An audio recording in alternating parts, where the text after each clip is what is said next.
सोडून द्यायला शिका. आयुष्य शांततेने जगण्यासाठीचा मूलमंत्र. सोडून देणं म्हणजे हार मानणं नाही, तर शहाणपणानं जगण्याचं तंत्र आहे. प्रत्येक वेळी प्रत्युत्तर देणं, प्रत्येक गोष्टीवर प्रतिक्रिया देणं, प्रत्येक नातं टिकवणं हे शक्य नसतं. काही गोष्टी आपल्या हातात नसतात आणि त्यांना सोडून देणं हेच यशस्वी माणसांचं लक्षण आहे. संयोग चिन्ह 1. मनावर ताबा ठेवणं शिकावं लागेल.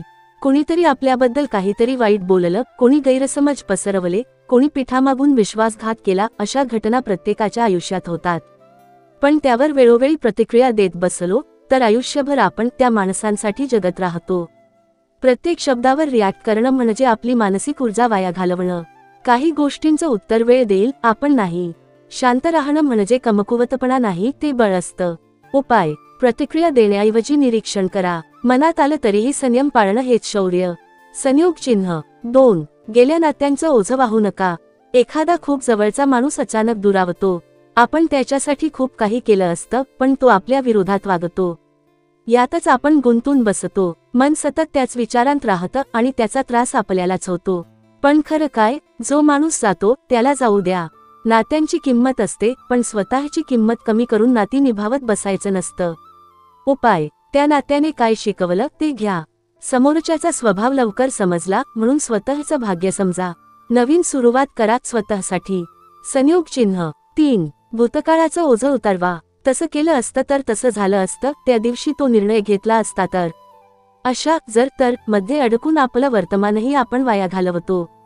विचार करा. इतिहास बदलू शकत नाही, पण त्यातून शिकून भविष्य घडवता येतं. जुने निर्णय, चुकलेली पावलं यांना रडून बदलता येत नाही. उपाय: मी पुढे काय करू शकतो यावर लक्ष द्या. आत्मपरीक्षण करा, आत्मदोष नको. चुका सुधारण्याची संधी म्हणून त्या स्वीकारा. संयोग चिन्ह 4. प्रत्येक वादात उत्तर द्यायचंच असं नाही. कधी घरात, ऑफिसमध्ये किंवा मित्रांमध्ये कोणी काहीतरी बोलतं जे तुमच्या मनाला पटत नाही. लगेच त्यावर वाद करतो, पण यामुळे साध्य काय होतं? नातं बिघडतं, मनस्ताप होतो, आपणही दोषी ठरतो. उपाय: त्यांचं म्हणणं समजून घ्या. काही वेळा उत्तर न देणं म्हणजेच शहाणपण. विषय पुढे न वाढवणं म्हणजे संबंध टिकवणं. संयोग चिन्ह 5. एखादी चूक माफ करणं म्हणजे कमजोरी नाही. एखाद्या सहकार्याने चुकीमुळे नुकसान केलं, तुम्ही त्याच्यावर रागावलात. चुकलं म्हणून राग येणं स्वाभाविक आहे, पण तो राग सतत बाळगणं योग्य नाही. सतत त्या व्यक्तीकडे तुच्छतेने बघणं म्हणजे तुम्हालाच मानसिक त्रास. दुसऱ्याची चूक लक्षात ठेवून आपण आपलं समाधान गमावतो. उपाय: चुकल्यास क्षमाशील व्हा, परंतु शहाणपणानं. एकदाच स्पष्ट बोला, पुन्हा पुन्हा सांगण्याची गरज नाही. राग ही भावना आपल्या विचारांवर ताबा घेऊ देऊ नका. संयोग चिन्ह 6. नात्यांची पुन्हा उभारणी करा. कधी कधी लहानशा कारणावरून खूप जुने संबंध तुटतात. त्यावेळी दोघांच्याही चुकीमुळे वाद होतो, पण त्या नात्याची किंमत आहे का याचा विचार करा. विचार करा. समोरच्याच्या जागी स्वतःला ठेवा. शक्य असल्यास संवाद साधा. जुनी मैत्री, आपुलकी परत मिळवणं हेच यश. संयोग चिन्ह 7. प्रत्येक लढाई लढणं आवश्यक नसतं. कधी कधी काही माणसं मुद्दाम चिथावणी देतात.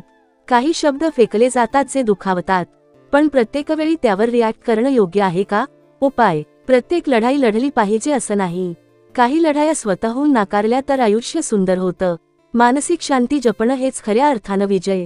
संयोग चिन्ह 8. इगो नका वाढवा, संवाद साधा. एखाद्या व्यक्तीशी वाद होतो आणि संवाद बंद होतो.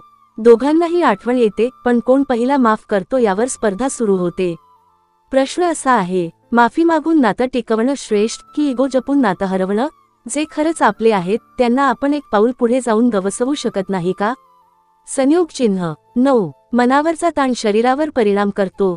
तणाव, खंत, दुःख, मनस्ताप हे सगळं शारीरिक आजारांचं मूळ कारण आहे.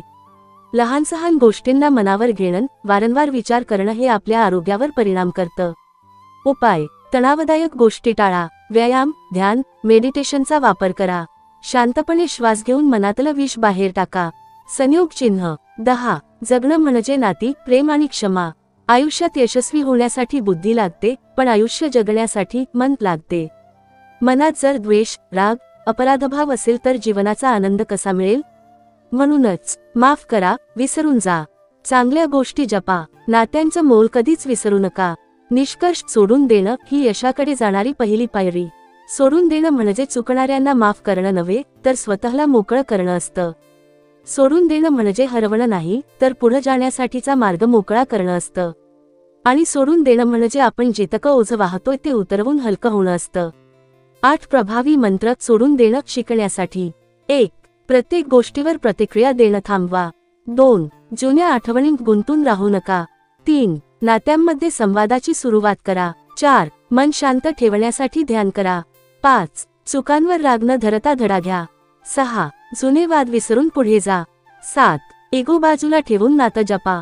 8. स्वतःचं मानसिक आरोग्य सर्वात महत्त्वाचं समजा. शेवटी एकच, तुम्ही काय हरवलं त्यावर रडू नका, काय कमावू शकता याचा विचार करा.